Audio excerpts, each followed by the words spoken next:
We are honored to be joined by a very, very, very, very, I'm doing his bit and I shouldn't be doing that, but Big Cat from Pardon My Take. I do have a question for you, Big Cat. I don't know if you've looked at the most recent Apple Podcast charts, but do you feel us breathing down your neck? I can't say that I have. Where are you guys right there? So right now, as of today, as we're recording this, Simmons is ahead of you guys. I don't know why, because your show is the best in the country. But he's 1, you're 2, the Kelseys are 3, and we are 4. So, okay. So all right, and neither of us is dating Taylor Swift. I didn't want you to put me in this spot. I don't look at the podcast charts. If you look at top episodes, that's what I go off of, because we've been around. I don't want to hear that. We've been around for nowhere near that. Yeah, we've been around for so long that I don't think there's anything we can do to change the charts, because they're kind of static. But top episodes were it's basically everyone's brain is broken, the election's coming. Everyone's brain is broken, the election is coming. Israel versus Palestine, then us for top episodes today. I love that. We're like, hey, we're coming up on the sports charts, and you're like, well, here's where we are in the world. Yeah, we're literally listen, just competing with Donald Trump. So I don't know what you guys are talking about. I think I should take it as a compliment that whenever someone pops on the charts, they tweeted us. But yeah, I just look at the top episodes, not to burst bubbles. But I mean, you guys have been crushing. We are. Andy? Yeah, we are playing Alabama, and we're Wisconsin in this matchup, right? Right? Is that what it is? You went up 3-0, and then I came in and I was like, well, guys, that's not how it's gonna go. I was gonna say though, I am so happy you guys are back doing a podcast. When I saw you guys at our tailgate at Wisconsin, Alabama, I was like, I missed both of you guys together. So I'm a listener, and I'm part of the downloads. So I love what you guys do, and I'm happy that it's worked out that you guys are back together. We are going to keep on building so that we can compete with geopolitical conflicts. That's the goal. So this is the point in the season. It's basically like whenever August rolls around, the fantasy football podcasts pop. Right now is that time for all of the political podcasts. They're just going crazy. This is their best time of year. They're just going to be able to get everyone panicked, not really say anything, and people will tune in because they want to feel better. Yeah, we're on the up and up right now. We're like in that weird spot where, everybody was fired up for college football, and now teams are losing, and people are getting less excited about college football if their teams are losing. And now we're just going to ride the wave up forward. Yes. Well, not to hijack your show, but you know what will do good for your show is the 12-team playoff, which Ari could not have been more wrong about. He's a fucking idiot. Are we gonna do this right now? You want to start it off right now? Yeah. Why when we started off, a guy who gets paid to talk about college football was against a tournament, a bracket that includes more college football teams? How does that make any sense? Yeah, no, I guess we're going to start this off this way. Do you want me to start from the beginning, or do you know all the talking points? I know a lot of your talking points. They all suck. So go ahead. Just, play the hits. Yeah, well, no, you know what the thing is that, I guess from a business standpoint, the idea that I have is wrong, right? You want more people to be involved because then more people listen to the show. Correct. And more people. I guess we could placate to fans a little bit more about their odds of winning the national championship, even though they probably can't. I guess we could give customers more of what they want. Yeah. I guess I'm just a bad businessman, really, is all it is.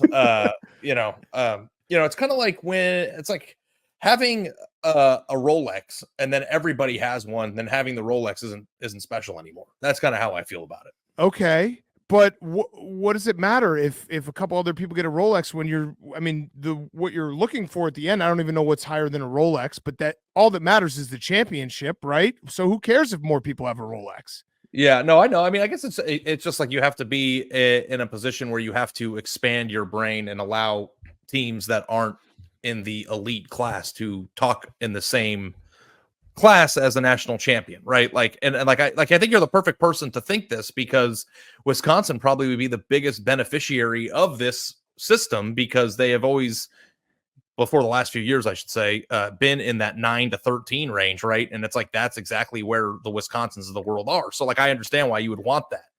But like, I also feel like you personally would have loved making the 14 field in a way that this won't compare to. So I kind of feel like you're even wrong. Disagree. So if they're an 11 seed, that's going to feel just as good for you as being the 4 seed in the 14 I don't care. era? Getting in the playoffs is all that matters. And here's the problem that you missed, Ari. You are applying the 12-team playoff to 5-6 years ago college football, when I would have probably agreed, because there was only 3 teams that could win the championship every single year, and there was probably only 2. College football is completely flattened now. The NIL, transfer portal, there are more than 3 teams now that could win the national championship. There are a lot of teams that could win a playoff game now. So it's way more flat. I think it's going to continue to get flat. Everyone who said the NIL and transfer portal is going to just make the rich richer, it did the opposite. And that's why I think we're in the middle of one of the best college football seasons we've had in a long time. And nothing about the playoff has ruined the regular season for me. If you watched Oregon, Ohio State, and were thinking during that, well, this doesn't really matter because both teams are going to be in the playoffs, you're a loser. You're a loser who will never be happy in life. So this is I'm happy you brought that up, Big Cat, because I have had a crisis personally, and Andy's just sitting there just loving this. Look at his face. This is like therapy for me. I'm so happy right now because everybody likes to gang up on me about it, and I'm like used to it. I've got the calluses. If we get to a world where every single year 15 teams legitimately are good enough to win the national championship, then I will lay my sword down. And I have had a hard time accepting that, because I have grown up and was forged in the fire where there are 5 teams who have a roster who are built to win it, and everybody else is just kind of playing along. So if last year's Michigan and Washington national championship is the beginning of the norm and not a weird year, and in 4 or 5 years from now, the 8 seeds winning the national championship aren't just Alabama with 2 losses, and we actually do have an Iowa State or a BYU or a Wisconsin or a Penn State or a team that's, in tier B playing for and winning national championships, then bigger, better. You are right. You nailed it on that. Coming from a place where in most years of the 14 field, you could only find 2 or 3 teams at most that could do it. Right. So from your standpoint, you saying that, I love debating about this. We've done it quite a bit. But if the 11 seed can win the national championship, then we should have this. And if they can't, why wouldn't you still have it? Because it still matters for an 11 seed to get into a playoff and potentially win a playoff game. That is a monumental thing for the programs that, like you said, I understand how college football works.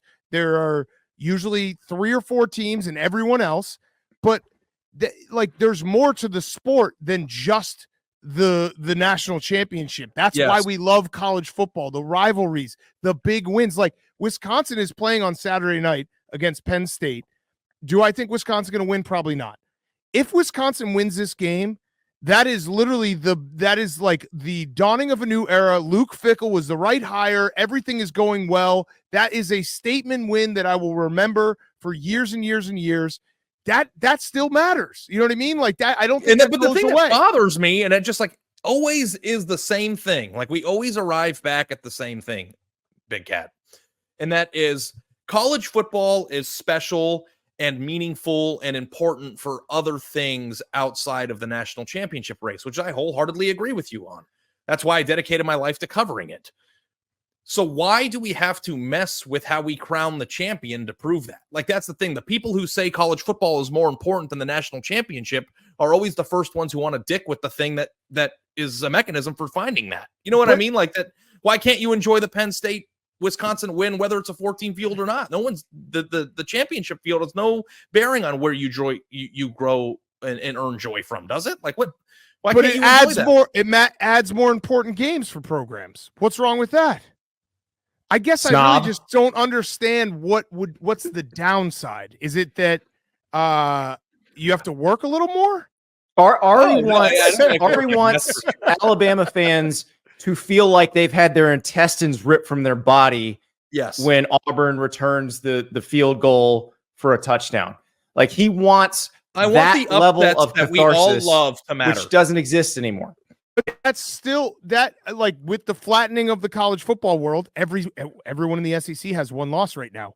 If Alabama loses another game, their intestines are ripped out still, right? Yes. Like that's still is something that's happened, and we have are intact after the Vanderbilt game, which I hate. But I want their intestines on the floor after that game. Like, that game is like literally the poster child for what I think is wrong with it. Okay, now, so you might think I'm a loser though. So no, but like, all right. So you're thinking about that game. What about LSU-Texas A&M? Is that this weekend? Yeah, that's this weekend, Saturday. That game was going to mean nothing. Now it's an elimination game. But that's an elimination game. It wouldn't have meant nothing. They would have been one-loss SEC teams. One would win and advance into the playoff. This is a playoff game in the 14 field. No, I don't know. You think that one of those think a one-loss team that wins this game and goes on to win the SEC would have made the 14 playoff? Are you crazy? Of course they would. Okay, well, let's talk about who else. What other elimination games we have coming up? Ole Miss Georgia is an elimination game. Like, we even played the Alabama Tennessee is an elimination game card, and it wasn't. Like, right, really, but Alabama but it now kind of was, because we think Alabama's going to lose again. Yeah, and if Alabama did get eliminated in the fact that they're not going to get a bye now, and so now their road is going to be a lot more difficult. I don't know. I think the way I see it is you just added more like depth to the regular season, more storylines to the regular season. And again, this is going back to the fact that it's flattened out a little bit, so you have more upsets. And I love it. I think this has been an incredible college football season, and I think a lot of it has to do with the NIL and the transfer portal, but also the college football playoff and a lot of these teams feeling like they have a legitimate chance. Like, look, Wisconsin, like I said, they're playing Penn State this weekend. Wisconsin's not a very good team. They've looked good in the last 3 weeks. They played bad teams. Have I had a moment where I've been like, hey, we could still run the table and get into the college football playoff? Yeah. Would that be possible if we were in the 14 playoff? Absolutely not. They already would have been eliminated. There's hope. And I mean, Navy-Notre Dame is a prime example. Navy-Notre Dame this weekend is essentially a playoff elimination game that would have not meant anything in the grand scheme if not for this format. Yeah. I just think it's going to be clunky for a little bit, but I love it. I think more teams always better. And would you say, if you said 24 teams, I'd be like, no, that's crazy. But 12 teams feels like the right amount, and it feels like we're going to get to decide it on the field, where you won't have a situation where a team gets left out or you have a team get hot at the end. Like, that's also part of it. Is like we see it all the time in the NFL. A team gets hot at the end of the season. They're not a 1 or 2 seed, and they can go and win a Super Bowl. Like, could that happen? Of course that could happen. Well, I'm excited to see. I'm excited to see if we actually do get to a place where an 8 or a 9 seed that's not just Georgia or Alabama on a down year can do it. Even if it's Georgia or Alabama on a down year, that's still awesome. That's still fun. That's still a lot of fun. This is my breakfast this morning. This right here in this bottle. Complete nutrition, 35 grams of protein, 27 vitamins and minerals, 7 grams of fiber, 400 calories. And I know exactly where they're coming from. I know exactly what's in it. And I know exactly what I'm putting in my body, which is exactly how every day should start. And this has worked out great with my family because my wife will grab a Huel, take it to work for lunch. My son, who's, playing football and very busy, he'll pound one before he goes to school. It's a great product. The world's #1 complete nutrition. And now if you use the promo code STAPLES, you get 15% off your order. So go to HUEL-dot.com. That's HUEL.com. 15% off your order with the code STAPLES. And oh, by the way, with that order, you can get the Huel t-shirts. Some of the greatest workout shirts you can get. Just putting that out there. So HUEL.com. Use the code STAPLES for 15% off. Yeah, I think that my whole thing is college football was special to me personally for a lot of different reasons. One was that feeling you get when a team is losing and everybody turns the channel to that game, and that having a meaning. That still happens. That still happened where Alabama and Vanderbilt. Absolutely. Yeah, everybody watched it for sure. Like, I don't think that I ever worried that people would not watch. But we have gotten to a place in the world, I think, where like it's like offensive to be a loser. You know what I mean? Like, and it's okay to me. Like, if you're a loser, like there are losers and winners in the sport. And if you're a loser, Arizona, Big Cat. Yeah, I grew up in SEC country where if you ain't first, you're last. Like it always it always amused when I first started doing national coverage, and because I had been an SEC team beat writer at a couple different papers for covering Tennessee, covering Florida, and my mom went to Alabama. My dad went to South Carolina. Like, so that was all I grew up with. Like, you either win the national championship or you suck. And like meeting Big Ten people who were like, we just want to go to the Rose Bowl. All right, I don't like that. I know you're patronizing. I have a question because this actually just dawned in this just popped in my head. Ari, how much of your anger at the 12-team playoff is directed, whether you subconsciously or consciously, at James Franklin, the Penn State Nittany Lions? I mean, it literally is the entire problem I have. So thank you for bringing it up. The thing That's it. So here, let me ask you this, Big Cat. Yeah. Okay, let me ask you this. So you have the most successful sports podcast on the face of the earth, right? Thank you. Yes. Anybody can buy a microphone and anybody can do what we do, right? Like, you can buy a microphone, you can talk into it, and you can hope people listen.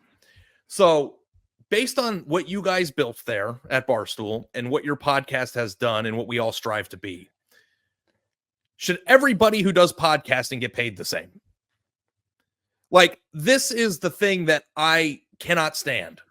Hey, Ari, we need a 12-team podcast playoff to have a chance here. No, okay, but I'm saying, though, like, PMT and Simmons. Penn State does not have to do anything to itself to strive for greatness anymore. We have lowered the bar to let them in. Well, and I think the entire world in America is about striving to achieve something. Do I want to make as much money as the most popular podcast in the world? Do we want us to be number one? Do I want us to be able to be next to you on the most top episode? Yeah, but we got to work for that shit. Like, we're not. No one's going to change number 12 for us. Hold on. I take number 12. But the bar's gonna keep going up and up because Penn State will go to the playoff every year and they won't win a national championship. And if they don't win a national championship, Penn State, that will be their new problem. Like that, like if you said, yeah, Penn State just wins a national championship under these new rules, yeah, that would be messed up, but they still have to perform on the field. So yeah, they got let in to a system that they probably were never going to get into, but they still have to go and win it.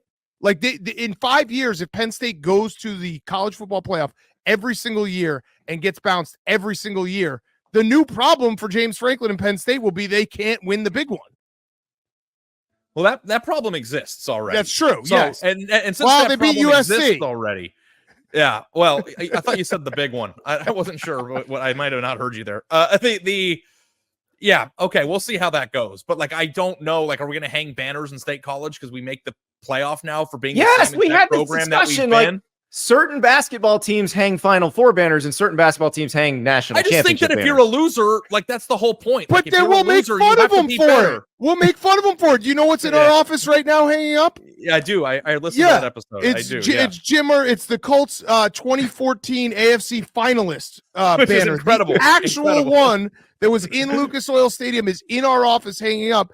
And what did we do? We made fun of it. So when Penn State does their banners saying we made the college football playoff 5 years in a row and didn't win anything, we will mock it and it will be funny. So I think what I actually think, Ari, the best way to like agree on this at the end is I understand your points. I think all your points will kind of get washed away as we get. And I hope that's what happens. Yeah, just honestly, I do hope. I hope that is what happens. And like, honestly, I think my strength as a podcaster / columnist is that when I am wrong, I'm very good at admitting it.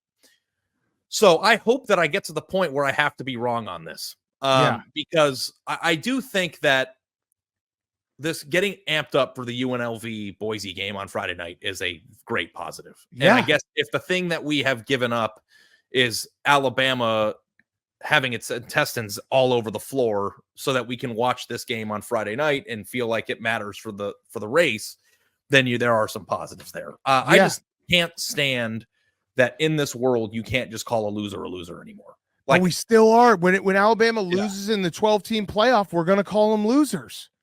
That's the thing, is you just got to wait. I think the big thing with you is you just got to be patient. If you're patient, it's all going to work out. Okay, I hope so.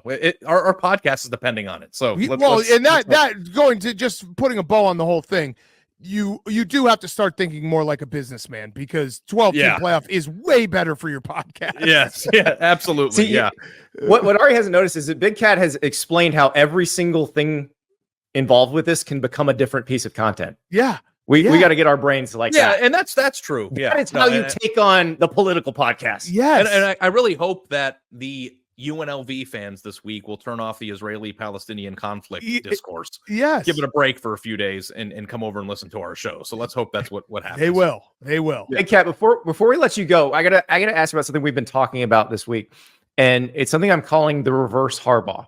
Okay, who's got it worse than us? Nobody. So I'm going to give you 5 schools and you tell me who's got it worst right now. So we've got Auburn.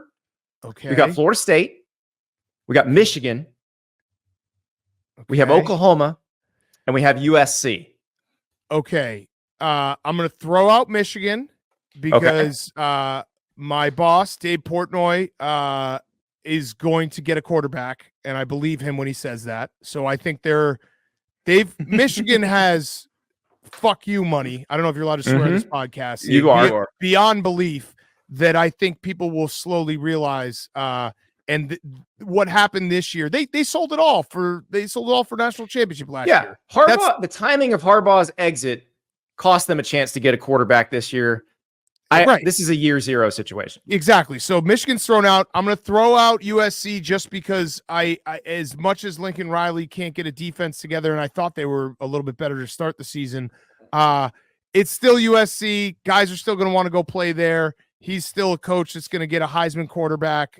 So they'll get thrown out. Oklahoma's in a world of shit. It feels like. A world of shit, because they're now in the SEC, and that is going to be like when the stakes go up, you can't start bullying everyone in the Big 12 anymore, and they got the coaching hire wrong. Oklahoma feels like they're in a lot of trouble. And then what were the other two? Auburn and Florida State. Florida State's in a lot of trouble too, because Mike Norvell, I mean, that's how much money do they owe? I mean, it doesn't really matter at the end of the day. It'd be $70 million. There was a great message board post where they're like, hey, why don't the administrators at Florida State just go to Norvell and say, why don't we just agree to disagree and you go coach somewhere else? Right. Like, he would just leave $70 million on the table. Okay, so I think Auburn might be, Auburn's probably second to last. Oklahoma's last. Auburn's second to last. Because they're in a lot of trouble, and the same problem with the SEC. Florida State not in the SEC, and I know that people will say I'm biased here, but doesn't it feel like Florida State has the magic bullet if they need it, and it's to just get Deion Sanders? Well, Colorado's a lot better than people think. Now? Yeah, Colorado's a lot better than people think this year. Travis Hunter, I should legally say, should be Heisman. I know that he's got to get a couple more stats going, but I do have a 40-1 ticket on him, so I say it on every show I go on. But it does feel like you have that just hanging out there. And I don't know if Deion will want to go to Florida State. I know there was probably some bad feelings last time around when they had an opening. I don't know what he's going to do when Shedeur leaves, all this stuff. But at least you have the hope of, that guy could maybe fix it and bring us to the modern era. Whereas Auburn doesn't feel that way. Oklahoma really doesn't feel that way. It's such a fascinating discussion. The reason I did this is because I put out a poll over the weekend, and I had Auburn, Oklahoma, and USC on it. And the Florida State and Michigan fans are like, why are you leaving us off of this? Yeah. Michigan's not in the conversation. Michigan's not in the conversation. That's crazy to me. They just won a national championship. And again, they have so much money that will fix itself. Now, you could make the argument, did they get the coach right? I don't know. You got to give him more than 1 year. So that might be a little bit of a, did he finally just sign his contract? So he did sign it. Yeah. Maybe they could just tell him he never signed it, and then they can go get a different coach. But yeah, Michigan's not in that conversation to me. I am very excited to see what your boss does on that front, because I did like that he was gonna, part of the NIL deal was gonna be a segment on Pardon My Take for every week, that he's gonna make you interview this player every week. Yes, without telling me until he told me on the podcast that we were doing. I'm working on a quarterback for Wisconsin, so I'm getting my name in the mix as well. So what's the I'll send you some names. I got some FCS dudes. I'll send you some names. Yeah. When you're working on the quarterback for Wisconsin, like, are you just trying to find a Jim Sorgi clone, or like, how are you going about this? Like, Jim Sorgi played a lot of years in the NFL, Ari. That's what I'm saying. Like, are you looking for like a quarterback that fits into that mold of like the people who like cloned themselves for like 15 years? Or are you? We had a lot of them. John Stockos, Scott Tolzien, Bart Houston. Yes. Yeah, they're Tyler Donovan. And they're all the same person in my mind. Yeah, they are. They all kind of wash together. No, I listen, I think we're going to find a good quarterback. We took, we've had bad luck the last 2 years. I don't know if Tyler Van Dyke was going to be the answer. He got hurt. I actually liked Tanner Mordecai a lot. He got hurt. So we're going to find the answer. And listen, Braden Locke has been playing good ball. I know it's against bad teams, which thank God they beat the Rutgers, Purdue, Northwestern. That was a nice 3 weeks where I was so down on the Badgers, but it was a reminder that like, hey, as bad as you might feel, you're not that, and you'll never be that. So it was a nice, like, awakening of like, yeah, all right, reality is here. Those are those guys. You're still not that. We got to ask you one other thing, Andy. Go ahead. I know you got to go in a second. Have you looked at the board this week for college football, and what's your play of the week? I have not. I've been so bad. You don't want my play of the week. I was the idiot who took Texas last weekend. So there were a few of you. So was Ari. There were a few of you. Yeah. And one of us, I don't know about you, but I go down the live rabbit hole a lot. So if I think something is going to happen in a game, I won't acknowledge in my own head that I'm going to be wrong, and I'll hit it live 6 times. So I'll lose the same bet 6 times in a row in the same game. Yeah. I don't know if you do that, but that's Oh yeah. So yeah, I had Texas -3.5, -5.5, +3, +6.5, +11.5, and +700, and those all went out the window on Saturday night. I'll tell you one that I'm just looking at. I'll have to look at it more. I know Notre Dame has a good defense, but it's always tough to plan for the triple option. Navy's defense has not been very good, and they can score. So I might take the over in that game. 52. I know that's a crazy number but I took it. I think they're over under. Who do they play this week? Do they play Charlotte? They played East Carolina. East Carolina. I think it was like 57 was the over. I'm sorry, Navy played Charlotte. You're right. Army played East Carolina. Yeah. So the Navy Charlotte over under was 57. I think it hit in like the middle of the third quarter because Navy could have scored 100 in that game. Yeah. And the tricky part here is Navy's going to intentionally try to take possessions out of the game. Like they're 132nd in plays run. Yeah. This season. But they're so efficient. They are. But if Notre Dame's athletes are that much better than Navy's, then they're going to score quick. So that's where the over comes in. Yeah. So maybe that one. But yeah, I'm so bad at gambling right now. You don't want any of my picks ever. It's a disaster. It's been a disaster season. I'm ready for college basketball. Oh, it's coming. Yeah. It's coming. But I have a feeling we know more, because I don't think Vegas has figured some things out. Like when the 13.5 Alabama Missouri line came out, I was like, they're not watching Alabama play. Yeah. So I think we're slowly getting there. Yeah. But Big Cat, thank you so much. It has been a pleasure. Thank you, boys. Anytime you need me to come on and school Ari, I'm more than welcome. Honestly, I'm happy that that's what happened today. Like, I get to tell everybody that Big Cat came on, and the first 20 minutes of the segment were just him shitting on me. It's gonna be great. Just start texting me whenever they make a change in college football. Just start texting me saying, "Is this good for podcasting business or not?" And I'll tell you. Because this is good. Everything's good. This is good for podcasting business. You're right. I changed my mind. The 12-team playoff's the best thing that's ever happened. Yes. Yeah. Company man. Ask yourself the question, how do I turn this into content? Yeah. Thank you so much. All right. Thank you, guys.